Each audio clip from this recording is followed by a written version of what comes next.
Hello. How you guys doing? James here. Hope you're doing well. Well, happens. I was talking to my buddy earlier um about what's going on with the auto industry, and I had a couple with the job industry. You think America is going through a crisis? Our neighbors to the north is going through a crisis too. Let's see. Cole, he's my miracle child. So how does your miracle child get cancer? It happened almost overnight. Stellantis scrapped its promise to restart Jeep Compass production at Brampton, abruptly shifting everything to Illinois and putting nearly 3,000 Canadian auto jobs on ice. Most workers only learned their futures had vanished through a robocall. Ontario is reeling as a $13 billion U.S. expansion begins south of the border, leaving behind unfinished retooling and a community in shock. Some blame new U.S. tariffs, others are demanding federal retaliation, but beneath the headlines lies a deeper question.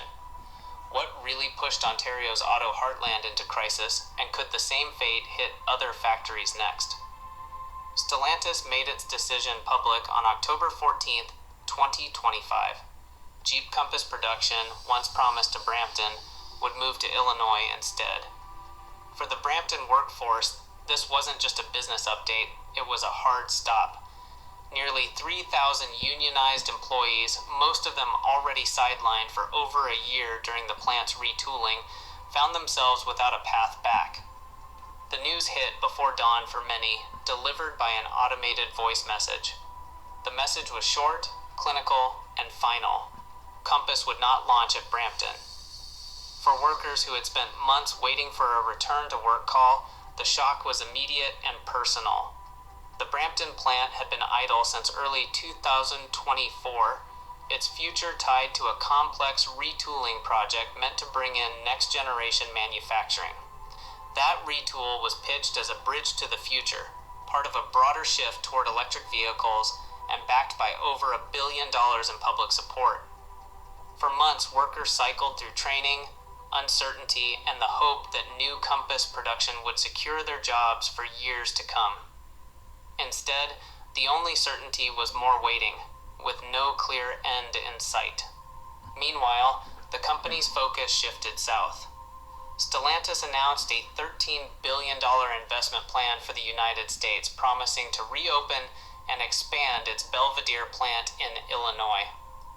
The same Jeep Compass line that was supposed to anchor Brampton would now anchor Belvidere, along with thousands of new jobs.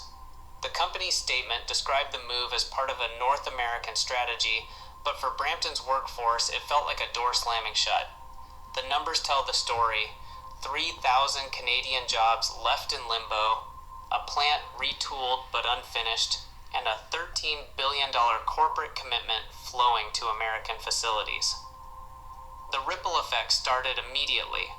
Local businesses, suppliers, and families who had counted on the plant's restart were left scrambling. The sense of betrayal ran deep, not just because of the job loss, but because of how abruptly and impersonally the news arrived. For many in Brampton, the robocall wasn't just a notification. It was a symbol of how quickly decades of work and loyalty could be erased. Stellantis, for its part, pointed to market realities and policy shifts as reasons for the move. But for the people on the ground, the explanation mattered less than the outcome. A community that had spent generations building cars was suddenly cut off from its future, with no guarantee of what, if anything, would come next. The robocall landed before sunrise, catching hundreds of Brampton workers off guard. Phones buzzed with a pre-recorded voice, flat and unmistakably automated. Jeep Compass production would not be coming to Brampton. There was no explanation, no chance to ask questions, just a directive to await further instructions. For many, this was the first confirmation that months of waiting and retraining had come to nothing. The message didn't just end a chapter, it erased it with the press of a button. Within hours, anger spilled out across group chats, social media, and local newsrooms. Some workers described the call as cold and generic, while others said it felt like being let go by a robot. sense of being disposable was hard to ignore. Lana Payne, president of Unifor, called it a punch to the gut for Canadian manufacturing. She pointed out that after a year of uncertainty and government promises, workers deserved more than an automated message. Her words echoed through news cycles. Our members deserved better. Mayor Patrick Brown did not hold back. He told reporters, "Brampton families learned their future from a robot. There's no respect in that." For a city built on generations of auto work, the method of notification felt like a final insult. Brown's office fielded calls from families who had staked mortgages and futures on the plant's reopening. The mayor's frustration was clear. This wasn't just about jobs, but about dignity. He challenged corporate leaders directly, saying, "I challenge any executive to tell their own family they were let go by a robot." Stellantis, meanwhile, stuck to its script. In public statements, the company described the move as part of a strategic North American footprint, emphasizing market realities and policy pressures. Nowhere in the corporate language was there acknowledgement of the human impact. The official framing, focused on efficiency and alignment, did nothing to soften the blow for Brampton's workforce. For those affected, it was proof that years of loyalty could be wiped out in a single impersonal phone call. The backlash grew louder throughout the day. Union leaders began organizing emergency meetings, while community groups started planning rallies and support efforts. The robocall became a rallying point, a symbol of how distant decision makers could upend thousands of lives with no warning and no conversation.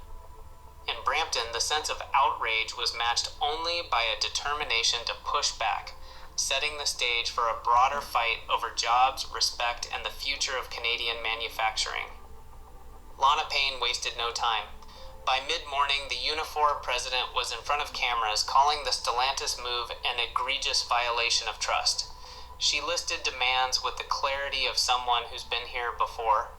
Claw back every public dollar if commitments aren't kept, impose counter tariffs on U.S. vehicles, and guarantee transition support for every worker left in limbo. Payne's language was blunt. This wasn't just about one plant, but about the survival of Canadian manufacturing. If Stellantis can walk away from Brampton, what's stopping the next company? She asked. The question landed hard, echoing through union halls and city council meetings alike. Unifor's message didn't stop at Stellantis. The union pressed both Ottawa and Queen's Park for a coordinated response, warning that inaction would set a dangerous precedent. Their list of demands included immediate legal action, a $1 billion emergency fund for affected workers and suppliers, and a review of every subsidy agreement in the auto sector. Payne's warning was clear. If Canada doesn't defend its factories, no one else will. Doug Ford, Ontario's premier, channeled the anger simmering across the province. He called the compass shift a slap in the face, not just to Brampton, but to all of Ontario's auto towns. Ford's press conference was part outrage, part ultimatum. He slammed U.S. tariffs as economic warfare and accused Stellantis of breaking faith with the workers who built its brand. If we let this slide, it won't stop at Brampton, Ford warned. Every automaker is watching. If they see weakness, they'll do the same. Ford demanded Ottawa hit back, fast. He called for reciprocal tariffs, clawbacks of every incentive dollar, and a new round of support for Ontario's auto sector. He announced $1 billion Protect Ontario financing program aimed at helping businesses hit by the trade war. Ford's message to Washington was as direct as it gets. That's the only thing they understand. Hit them where it hurts. Union leaders and the premier found rare common ground. Both saw the Compass decision as a test case for Canada's industrial future. Both called for a united front, with the province and Ottawa working shoulder to shoulder. The stakes were simple. If Canada couldn't protect Brampton, what hope did any other auto town have? The pressure was now squarely on Ottawa to deliver more than words. By the end of the day, the debate wasn't just about one factory. It was about whether Canadian workers could trust anyone, corporate or political, to fight for their jobs. And with every hour that passed, the calls for action grew louder, turning Brampton's loss into a rallying cry. We have more now on the breaking news in Canada's auto industry. Stellantis is moving Jeep Compass production that was planned for its Brampton, Ontario plant to the U.S. That Brampton plant has effectively been on the front line of the U.S. trade war since President Donald Trump announced his plan to bring auto tariffs back in February. Retooling has been on hold, and more than 3,000 unionized Stellantis workers have been on layoff. Stellantis does say it has plans for the Brampton plant, but the automaker says it wants to hold discussions with governments before saying more. Let's go now to Lana Payne. She is the national president of Unifor. It is the primary union representing Canada's. Here's the reality nobody wants to admit. Canada's industrial backbone is snapping in real time. And this time, it's not just lumberjacks not making a profit. It's 3,000 auto jobs, generations of manufacturing pride, and any remaining illusion that Canadian leadership knows what it's doing. Stellantis just announced they're moving Jeep production out of Brampton, Ontario, straight into Trump's America. The workers, they found out via automated message. The politicians, they're scrambling for cameras, pretending they didn't see this coming. Auto workers. Lana is joining us this morning from Toronto. Good morning, and thank you for making some time for us today. Good morning. Thanks, Hillary, for having me as well. I'm hoping to get some of your initial reaction, what you thought of, what went through your mind when you first heard this Stellantis announcement. It's been a very, very difficult year, Hillary, for all of our members across many sectors of the economy, particularly the auto sector, and now, of course, the forestry sector, too. We have been pressuring governments since the start of the year when Donald Trump basically launched this trade war against Canadian workers and Canadian industries. We've also been pressuring companies to keep production here in Canada. Doug Ford is furious. Mark Carney is silent. And the workers at the Brampton assembly plant are watching their livelihoods get loaded onto trucks. Their leaders argue over who gets to look tougher on TV. The contrast is brutal. On one side, Trump's America is expanding manufacturing, slashing barriers, rewarding companies for moving to America. On the other hand, Canada's losing industries faster than ever. Stellantis didn't abandon Canada randomly. They fled because staying here meant dying slowly due to Trump's tariffs. And now, as another plant goes dark, the only question left is this. How many more jobs have to disappear before Canada's leaders stop pretending and... Yeah, I want to show you something else behind this too. Now, one of the things that they with the Stellantis situation is that guess what else is going on in Canada? Immigration. Watch this. Pet parenting isn't always easy, but protecting your pet should never be difficult. What if I told you that in 2025, millions of people living in Canada could suddenly find their dream of citizenship slipping away? New rules are coming that could change everything. Longer waits, tougher tests, higher costs, even the risk of losing your status after years of building a life here. Families may be separated, opportunities may vanish, and everyday people could be caught in a system they never saw coming. Stay with me, because in this video we'll break down the 10 biggest rule changes that could put your future and millions of others at risk. Number 10, family sponsorship impact. One of the most emotional aspects of Canadian immigration has always been the right to reunite with loved ones through family sponsorship. Parents, spouses, and children often depend on this pathway to build stable lives together. But under the 2025 rule changes, family sponsorship could face stricter conditions, particularly for those seeking citizenship. Proposed measures include tighter financial requirements, longer waiting periods, and limitations on sponsoring children born abroad. This shift means that even if someone qualifies for citizenship themselves, their ability to extend that security to their family could be restricted, creating painful separations for thousands of households. Supporters of these rules argue that family sponsorship must be carefully managed to prevent abuse of the system. They believe stricter financial proof ensures that new arrivals are not a burden on social services, and that sponsors can genuinely provide support. While this perspective focuses on economic responsibility, critics warn it overlooks the deeper human value of family unity. For many immigrants, family is not just a source of emotional support, but also critical for survival, childcare, and integration into Canadian society. Delays or denials can lead to years of uncertainty, fractured households, and enormous stress for children and parents alike. Imagine a Canadian citizen who wants to sponsor a spouse or child living overseas. If stricter financial thresholds are introduced, someone working a modest wage job may suddenly be told they do not qualify to bring their loved ones. Or consider a child born abroad to Canadian parents. Under tougher regulations, that child may face hurdles to being recognized as a citizen. The emotional consequences of these policies are devastating. Children growing up apart from parents, couples living on different continents, and elderly parents left isolated. Critics argue that citizenship should strengthen families, not pull them apart. Yet the proposed family sponsorship impact highlights a growing trend of treating immigration through the lens of economics rather than compassion. For countless families, these rules could turn the dream of belonging in Canada into a story of waiting, separation, and loss. Number 9. Residency tracking via digital systems. One of the most futuristic yet controversial proposals in the 2025 rule changes is the use of digital systems to track residency.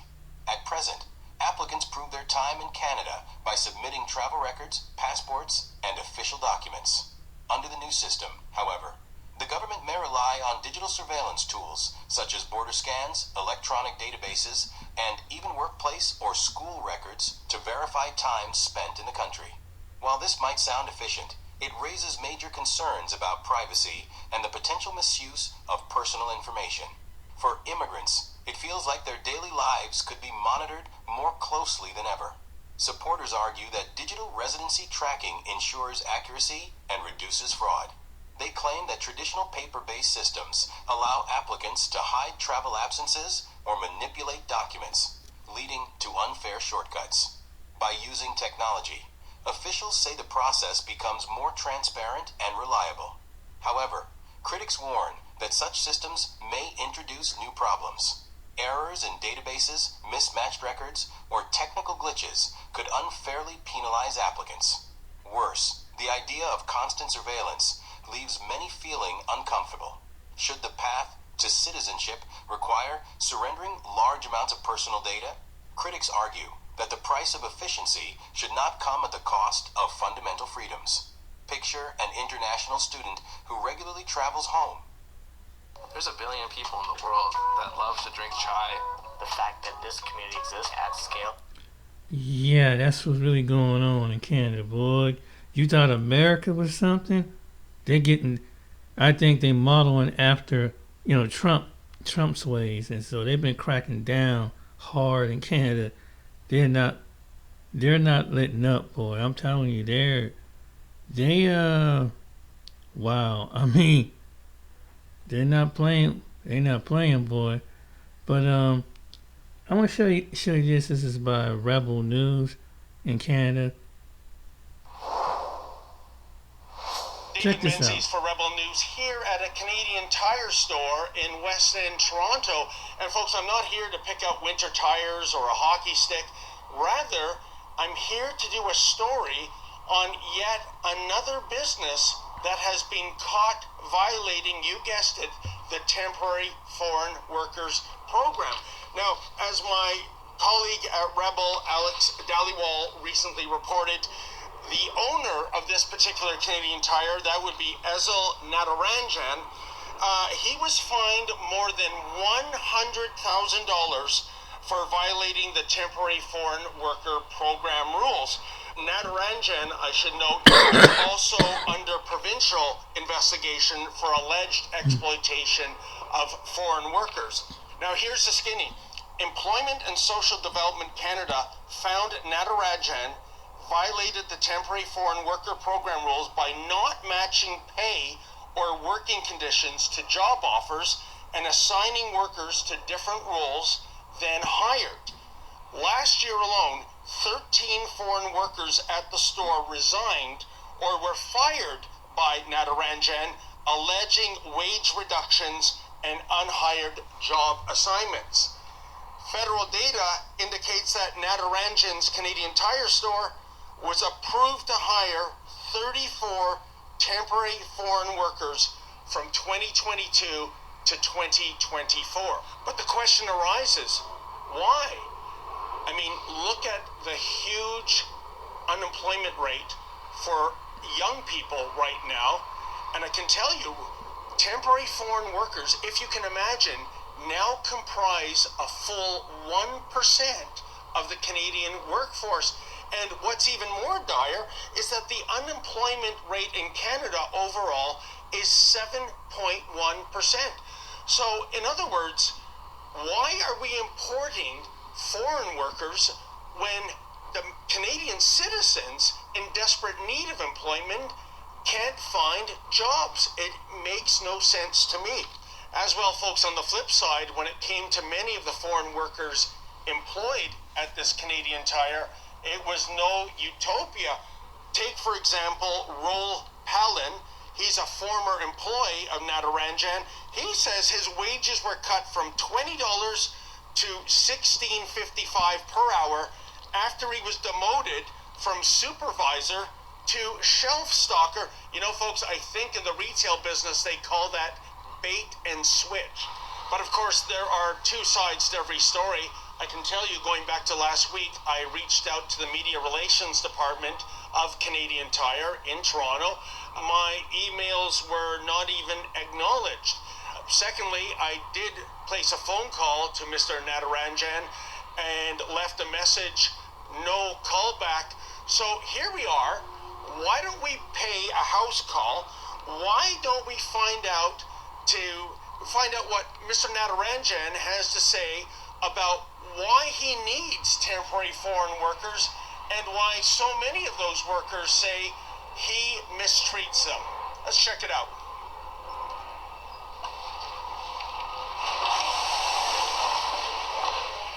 Yes, my name is David Menzies with Rebel News. I'm hoping to speak with Ezel Natarajan.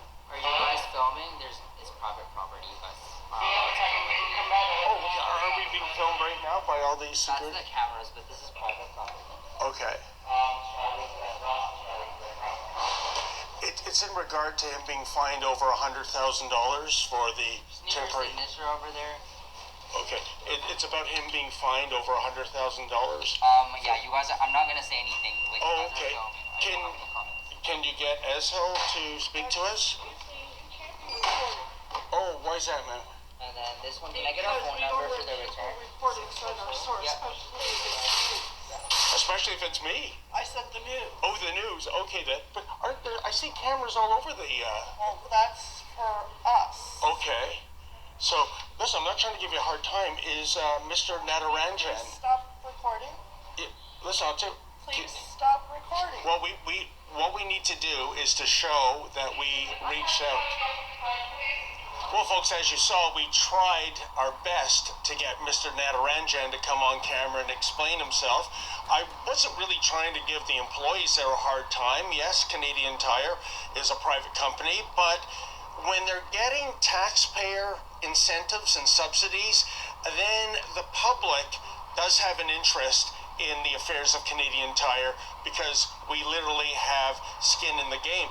Now, he's very camera shy by the looks of things, but here, check out, here's Mr. Natarajan in his own words from his LinkedIn profile. Hi, my name is Iziel. I've been a Canadian Tire dealer for 11 years, and it's been a wonderful journey so far.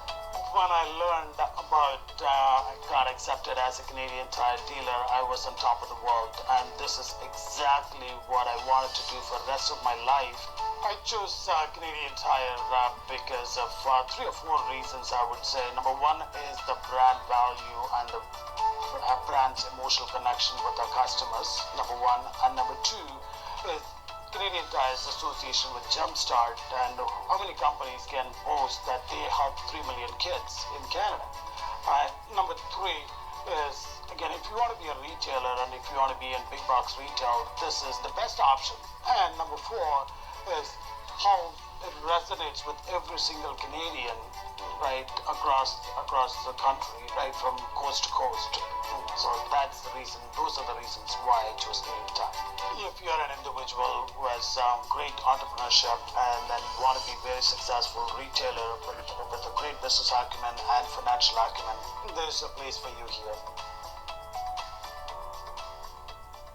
Yeah, it sounds like such a great feel-good, rags-to-riches story, except, of course, he did omit the fact that he is violating the temporary foreign workers program, and that's not right. And, you know, the irony is perverse, isn't it? Canadian Tire literally wraps itself in the Canadian flag. Its official slogan is Canada's store. And meanwhile, this Canadian Tire, like all Canadian tires, they are happy to set up in Canada. They are more than happy to sell to millions of Canadians. But what is it when it comes to hiring their staff? Why are they seemingly becoming more and more reliant on temporary foreign workers as opposed to Canadian citizens? And please, it can't be a money play. Canadian Tire's revenue for 2024 was more than $16 billion. So again, to recap things, such a shame that Canada's store, so-called, is more than happy to sell to Canadians in Canada, not all that gung-ho on hiring Canadians. There ought to be a... Yeah, you know what? Let me intervene right here. That's the same way how some people, you know, when it comes to, and I was watching a video, how, you know, Americans is the same way. Like, for example, white Americans, you know, and will hire, you know, everybody. Black Americans would probably do the same. But when it comes to some of these other people, they really want to hire their own. Well, majority of times they hire their own. And I might show you, you know, a video where Willie D talks about this, you know, where this African immigrant guy was saying that the Latino guys, you know, was trying to undermine the American black guys from getting employment, and they're trying to say, well, you know, since we are, well, you know, let me take you to the video. Willie D Live. What's up, family?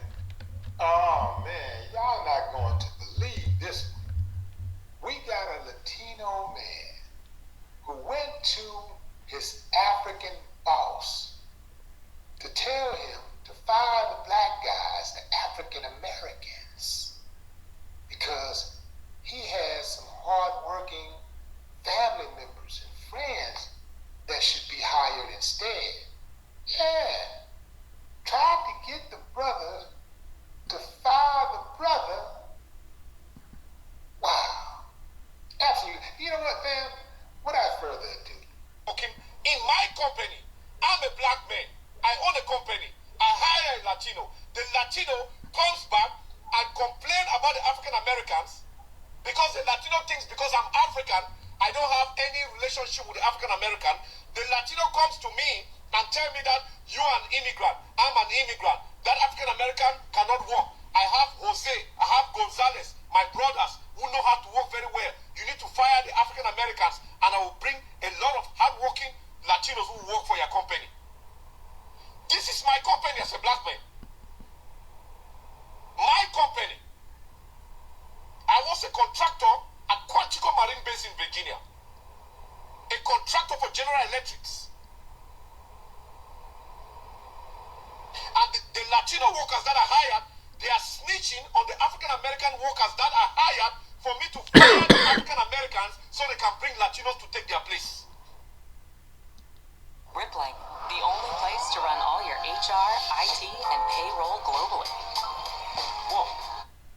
You see, so it's a similar situation where, you know, you have immigrants, and this is what made the distress between, like in a case like what the Canadian reporter was saying about, you know, that guy hiring foreign workers from on and abusing the system. Well, you know, here in America, you know, and you know, a guy who brought his business up like it, you know, what he should do as an immigrant. Here's another immigrant gonna tell him to undermine us. Now, this is going to show you in America with all the stuff with ICE and everything. All these different groups of people, you know, were going on TikTok and saying that how come the black Americans won't come out and speak up out anything on it? And this is the reason. This is the reason why, because of what certain things like this. And in this country, black Americans try to warn the Latino and other communities. What was Trump?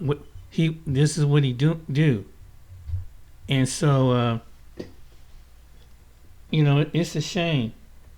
But and it's like, wow, man. So it's like people will smile in your face, but they will cut your throat. Some people will cut your throat.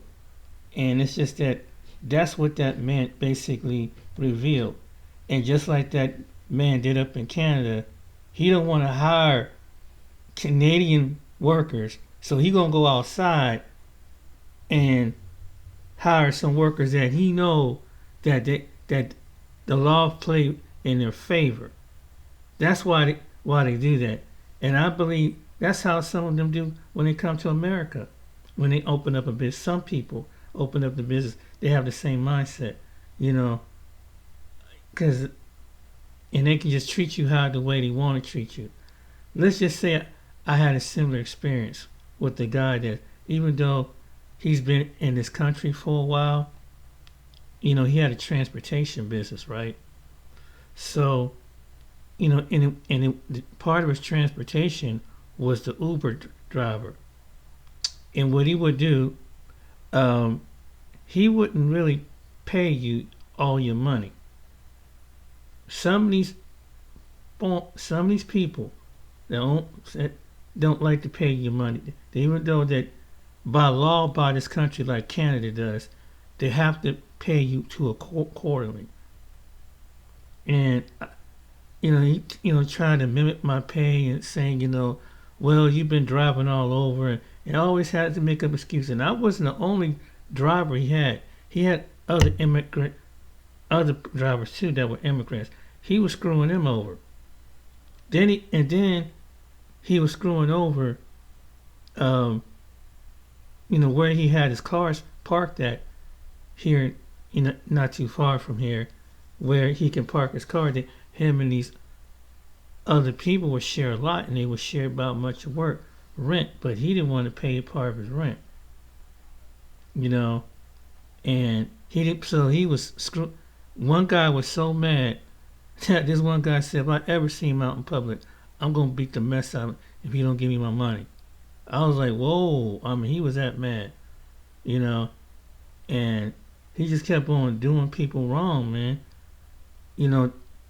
And he was, I just don't apply to all, but this particular guy was from Pakistani descent. And certain people like that, I don't know what this guy is. I don't know if he's Pakistani or he's from India.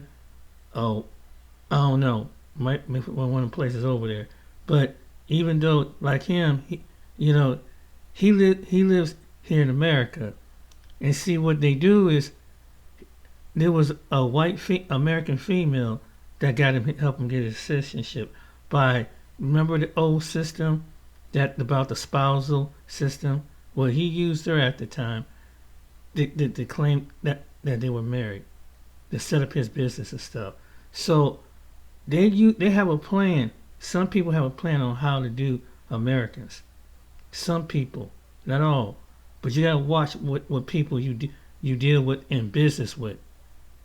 And so, but yeah, this is really sad. And my heart goes out to the Canadian people up there, because it's the same thing. You catching it up there, we catching it down here, because Trump is taking away services, and even the jobs like the jobs up in Canada. You need something. You need to survive and for food and everything. It's the same way that they're doing down here, and so now it's just a political arena show down here. So my heart goes to my Canadian. If I got any Canadian subscribers out there, I can't even imagine what you're going through. And I know Canada's expensive, and I can even imagine, the food costs up there, and let alone the cost of living. But you got factories that's closing down, and things like that. And then not only that, there's a distillery that's closing down up there too. So my heart goes out to you. But this guy this Canadian tire dealer, that's cold blooded, man. That's how he cut the supervisor pay down by $4, knowing that the cost of living is high.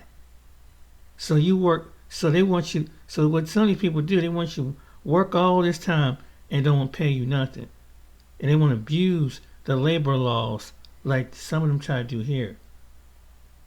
And this is why sometimes I believe why maybe Canada, like America's cracking down, because see, they get away with where their parents, and I think some of these people were raised in that country, because how the way it goes on, and I don't know, like I said, I don't know their country of origin, India or Pakistan, one of the places, maybe they don't take workers things seriously.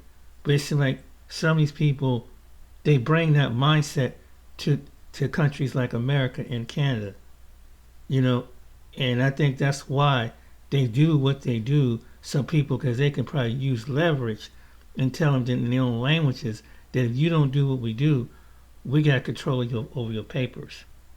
I do believe that. I believe that's why they do that. Some of these people that own the company. Some people do right. That's like recently, and here in America and Canada is doing the same thing. You have to have a CDL if you're a truck driver here, and there were people with false CDLs. Well, a lot of these people can't even barely speak English and barely read English. So now in America, to my Canadian viewers, I don't know if you know this, you probably know it on some other channels, they have suspended all the CDL foreign, because they was coming up on a visa.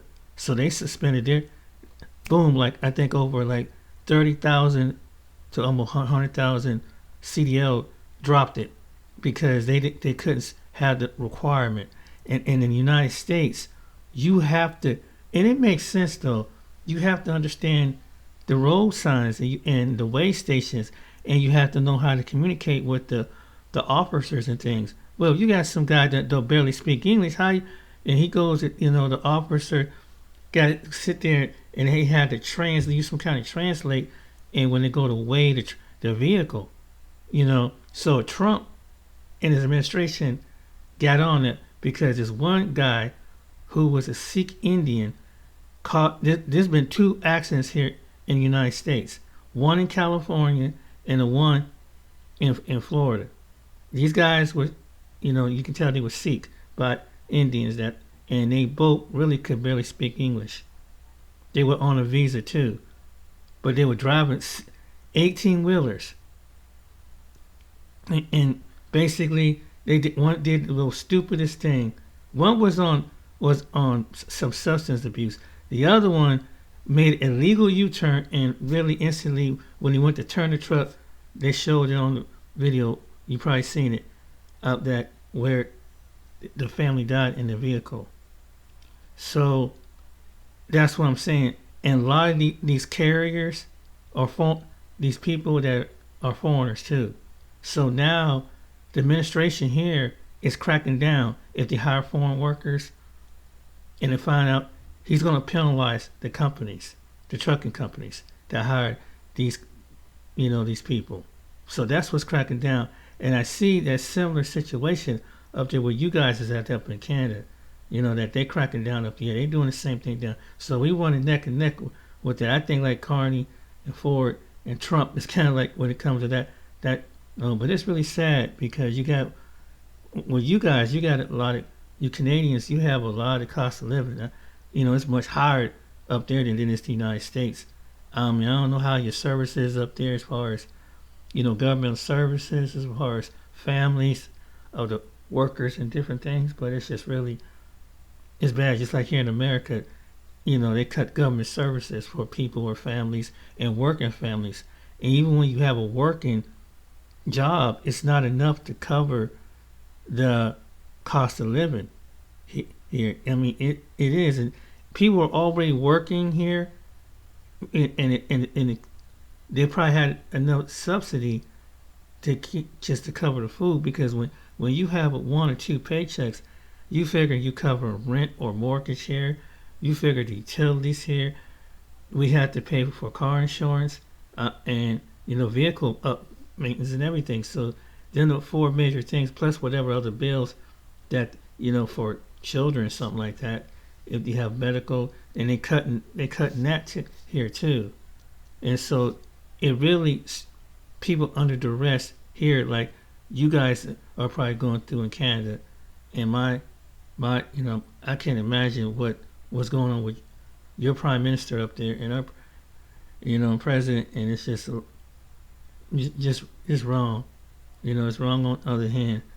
But anyway, I just wanted to, and really, if someone's going to open up, it should hire all Canadians. But with some people, because really that's kind of discriminating against somebody. And a lot of companies, people that do here with their little companies here, no matter, like you said, luckily this guy hired anybody. But you have some Latinos here that do that. Some that don't just hire Latinos, and other people, Asians, hire Asians and stuff. So that's very true. And that's what caused us to, you know, have black people hire their own, because some people don't want to hire black people. Some people don't. And it caused a cultural thing. They don't mind you spending money like they do probably up in Canada to prosper them, but they don't want to reciprocate and, you know, help prosper you. And I think that's perfect. I think that's not right. And I think that's it create a bitterment and a judgment environment, and that's what caused strife and division with people, and prejudice and all the other things. Because if you be so, and because that's part of not for them want to simulate too, like they do like here in America, Canada's the same way. They want to simulate too much here. And so that's another reason why I believe why the administration is getting rid of these people. Like you guys are saying laws up there.